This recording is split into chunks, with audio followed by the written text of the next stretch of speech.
Sæll Björn og velkomin til Katar. Já, takk fyrir það. Þetta fyrsta skiptið sem ég kem hingað, kannski svo fleiri.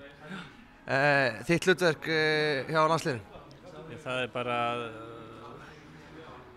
að taka því sem upp á kemur ef menn slasast, meiðast eða veikjast. Sem betur fyrir þá standið á mönnum bara gott í dag. Mjög gott.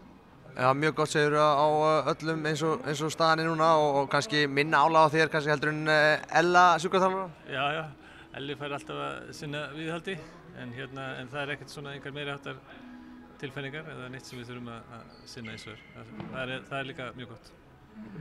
Það er rétt það sem að tölum að þú verður hérna í spurningatíma og svo kemur ykkur annar, það ekki? Jú, við skiptum þetta verður vonandi langt móti okkur og við skiptum miðbyggi, ég og annar sem heitir Örnólfur Valdimars úr félagi minn.